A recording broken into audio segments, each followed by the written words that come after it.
I got home earlier than usual that evening, hoping to surprise Emily. Most nights, I drag myself through the front door after dark, exhausted from work, but that day I cut things short. Bought her favorite bottle of wine, and imagined the smile on her face when she saw me. But when I stepped inside, the house felt wrong, too quiet. There was no sound of the television humming, no clinking of dishes in the sinks, not even her footsteps upstairs, just silence pressing in like a heavy fog. "Emily," I called out, my voice echoing through the hallway. No answer. I tried to brush it off, telling myself she was probably reading.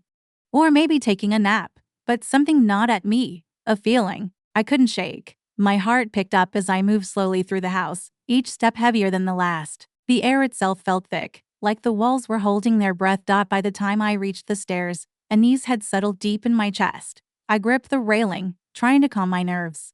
But dread kept whispering that something waited for me. Upstairs, I told myself not to be ridiculous. This was my home, my wife, the life I trusted. And yet, at the top of the landing, the light from our bedroom spilled out faintly beneath the door. My hand hovered over the knob, my pulse thundering in my ears. For just a second, I hesitated. It felt like standing on the edge of a cliff, knowing one more step would send me falling.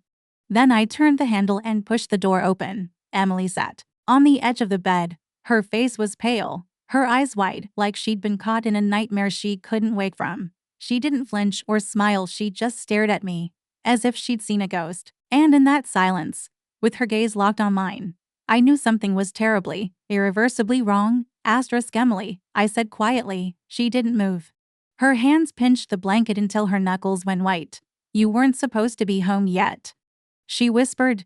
"Where were you?" Her throat worked out. She stared at the floor. I was with someone. The world didn't explode. It narrowed to her face and the hum of the vent. I had expected stress, maybe an argument. Not this. "For how long?" "A few months," she said, barely audible. "It was nothing at first. Just talking." "I didn't mean for it to happen." "You didn't mean for it to happen," I repeated. "But it did." Tears filled her eyes. "I'm sorry. I never wanted to hurt you." The small rituals of her life unspooled, the texts, the dinners, the inside jokes. I wanted to shout, demand names and timestamps. Instead, "Do you love him?" She flinched. "I don't know." That hurt more than yes. "I kept waiting for you to look at me again," she said. "When he listened, She stopped, ashamed. "You could have told me you were lonely," I said.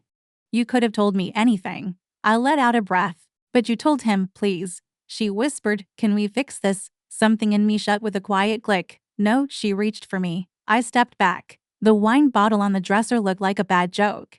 I set it down and opened. "I'm done," I said. I walked downstairs. The hall photos, beach trips, birthdays watched me pass. My phone lay face down on the coffee table. When I picked it up, a message from an unknown number flashed, then dimmed.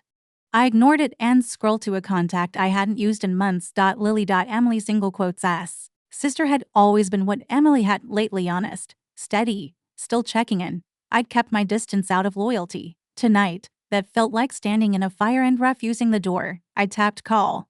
She answered on the second ring. "Hey, is everything okay?" "No," I said. "I need to see you. There's something I need to tell you." A floorboard creaked upstairs. I ended the call, pulled on my jacket, and paused in the doorway. Not running, not chasing, choosing. Behind me, Emily's sob broke the silence. I closed the door and stepped into the cold night. Lily met me the next day at a quiet cafe on the edge of town. She slid into the booth across from me, her hair tied back, no makeup, eyes sharp with concern. "You sounded shaken," she said. "What's going on?" I stared at the untouched coffee between us. "Emily's been seeing someone else." Her jaw tightened. She didn't look surprised, just sad. "I always worried about that."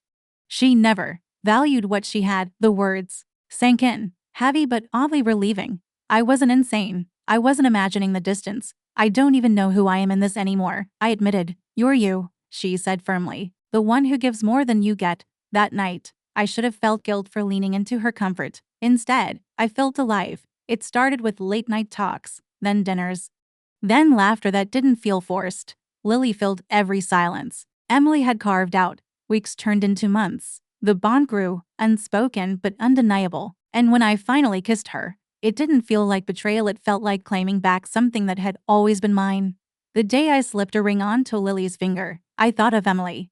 How she'd twisted a blanket between her hands while confessing, how her excuses had rung hollow. And I realized my revenge wasn't fire or fury, it was this choosing her sister, rewriting the ending on our wedding day. Sunlight spilled through stained glass as Lily walked toward me, radiant. My chest tightened not with dread, but with power. Then I saw Emily. She stood in the back, pale as she had been that first night, eyes wide, lips trembling. She didn't speak.